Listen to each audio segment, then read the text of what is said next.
welcome to Against the Spread, right here on YouTube, brought to you by us here at Sportsnet. And we're going to switch it up. We're not going to pick games against the spread. We're not going to give you your Survivor picks, and you're welcome, because our Survivor picks are really good, so you probably made some money off of us. We're going to pick who we think is going to win, who we think is going to advance without the spread, so you can win your office pools. But if you want to make some of that side money, make sure you go to sportsnet.ca. We are, well, you, because you're going to be writing it, are going to have all the picks for you, like always, against the spread. But let's start with a game that we actually disagree on. Colts, Texans. First game of the weekend. Who do you like to win? I like the Colts, and this is actually the game that I am the most confident in out of all these wildcard games, which are hugely unpredictable. And it's mostly down to the Texans offensive line, which has been the worst in the league all season long. Deshaun Watson is the most sacked quarterback in the NFL. They've given up the most sacks. I think it's 62 over the 16-game schedule, which is just unfathomable. And it was a big factor when these two teams played earlier this season. They played twice. The Colts had 12 sacks. One game they won, the most recent one, and they really did dominate that game. It ended up being closer than it actually looked, and that was in Houston. So I think that the Colts have the formula to beat the Texans, and that they'll do it again. Yeah, I don't disagree. I think that he will be running for his life. I mean, he's the most hit player this year in terms of quarterbacks. I think that trend is going to continue. I just think they're going to be able to overcome it, because they have for the better part of this year, which is why they're hosting between division rivals. And when you look at Watson, we've got Hopkins, guys who have a pedigree of playing huge and massive games, and I think them hosting a playoff game for them will be one. I just don't see them losing at home, which is why I like the Texans. You're confident about this one? I'm the opposite. I'm not confident whatsoever, but I still like the home team, especially in round one. It's really crazy to me because, I mean, aside from who we think is going to win, these two teams started 1-8, and now they're in a playoff game. That's crazy, so kudos to them. All right, let's go on the other side of the bracket. Stay in the AFC. 4-5 matchup between two teams with two quarterbacks who are literally diametrical opposites. But I actually think these teams are alike, because if you told me that they'd lose in the first round, I wouldn't be surprised. If you told me that next year at this time their coaches might be looking for work, I wouldn't be surprised. But also if you told me that they won the Super Bowl this year, I also wouldn't be surprised. That would be the Ravens and the Chargers. 4-5 matchup. Who you like? I've been so back and forth on this game. I thought Ravens for sure, because they won the matchup before, and then I went with Chargers because they're 12-4. And ultimately, I'm going to land with the Chargers, because I think actually losing that game a couple weeks ago gives them an upper hand. They've seen how Lamar Jackson and the Ravens play on offense. They'll supposedly have a better game plan than they did 2 weeks ago, and they'll know what they'll have to do on offense to get it done. So despite having to travel on the road, they're actually a really good road team. They're 7-1 on the road this season. And the challenge of stopping that unique offense that the Ravens have, I think the Chargers will go into Baltimore and win that game. Yeah, we disagree again, and I think most people will agree with you, but I'm just reticent to bet against Lamar Jackson leading this Ravens team, because a lot of people lost a lot of money betting against Lamar Jackson over the last couple months.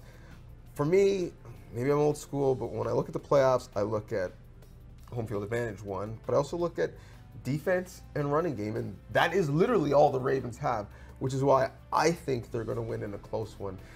The Chargers always scare me in the playoffs, always have high expectations, and I feel a little bit let down. And so I think for me, the safer bet is with the Ravens. All right, the 4-5 matchup in the NFC, and 4-5 matchup only because the Cowboys play in a terrible division. And the Seahawks play in a division with arguably one of the best teams in football in the Los Angeles Rams. Cowboys at home. Jason Garrett still yet to win a playoff game, even though he's one of the longest tenured coaches in the league. Who do you like in this game? I like the Cowboys to lose again. I have to go with the Seahawks here. And really, these teams are very similar. They run the ball very well. They play good defense. The Cowboys surprisingly played better defense than the Seahawks team. But I think it comes down to two factors. Russell Wilson, who is an MVP candidate, no doubt. He should be in the conversation. And experience.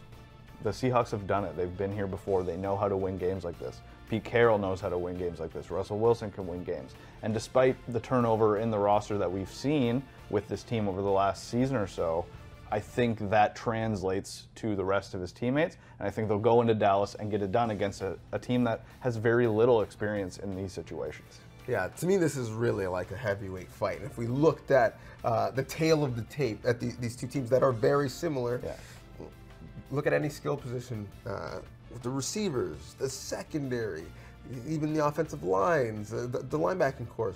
I feel like Dallas has a slight edge in almost every position except quarterback and coach. And in the playoffs, I think those two things matter, especially, I mean, basically the word you used is experience.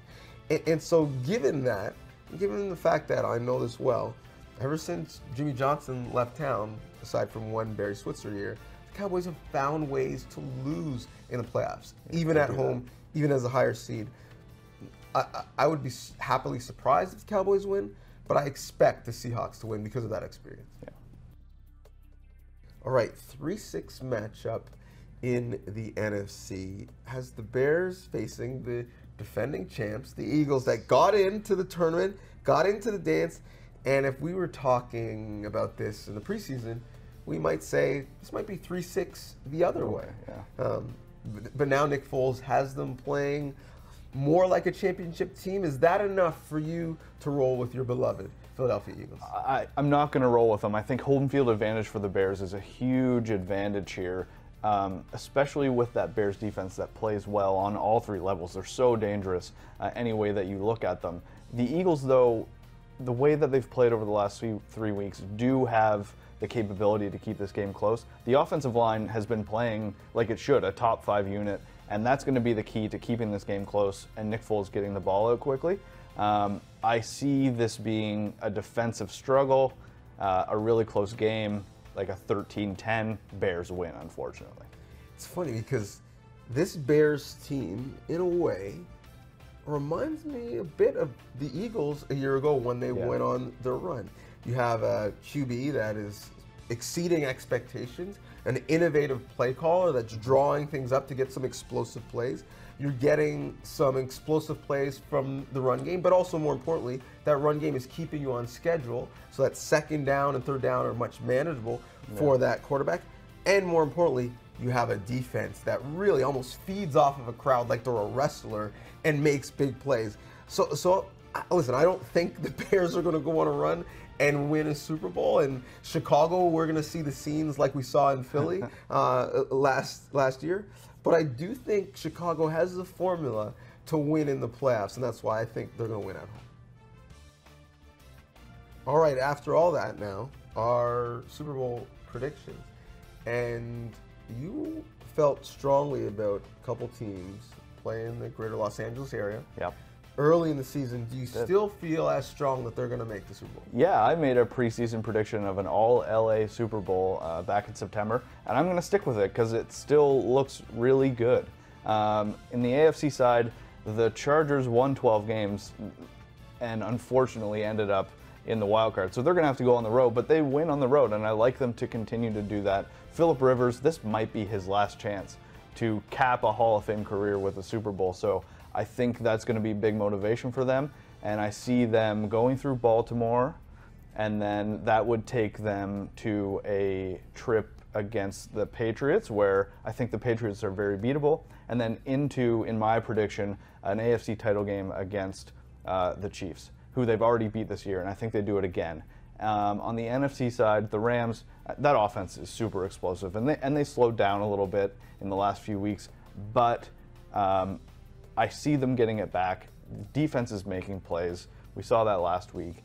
And I see them taking advantage of that bye, and they would take on the Bears. getting revenge against the Bears this weekend and then beating the Saints in the NFC title game to go to the Super Bowl. It's very convincing. I mean, those are not my picks, but you almost sold me, because when you look at Phillip Rivers and getting that maybe last chance at a Super Bowl, he's a guy who's gone into Foxborough before in the playoffs with no meniscus in his knee and played lights out. So I don't think it's out of the question, certainly. And when you look at those two teams, the Rams and the Chargers, I think you look at they're too deep on offense, on defense. They're the two most talented teams at their peaks, especially the Rams. I think that they're play at a level that no one else can reach. Definitely. So certainly I could see that. And actually the Chargers on the road, especially the way Rivers loves to scream at the crowd and have everyone against them, I think the Chargers on the road are maybe a bit better than whatever home field advantage they have at the StubHub Center. Having said all that, I'm not going to pick them. I'm going to pick not the two most talented rosters, which I think you picked. I'm going to pick the two most talented quarterbacks. For me, in terms of arm talent.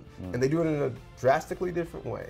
But Drew Brees leading the Saints in the NFC, and then obviously Patrick Mahomes and what he's done leading the Chiefs in the AFC.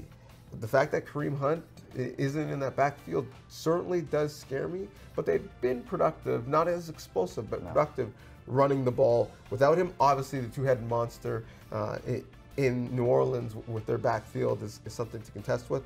I just think those two guys are going to lead their teams to the Super Bowl, and we're going to have, one of the highest scoring Super Bowls of all time. It would just be fitting for this year of football that we have two great quarterbacks, slinging it out to end the year. So that is my prediction. I love that too, that prediction as well, because it's the two MVP candidates. Yes. Really, I think Mahomes has run away with it in the last couple of weeks, but that's been a huge debate in the NFL in the last few weeks. Who's the MVP, Brees or Mahomes? Prove it. Prove it in the Super Bowl. Win a title. I love that. Yeah, and as we often see in college football, oftentimes the guy who doesn't win the Heisman is the runner-up, ends up playing better in the national championship game and winning that game. Interesting to see if we have that dynamic in the Super Bowl, but yeah, those are the two teams that I think we're going to see in February.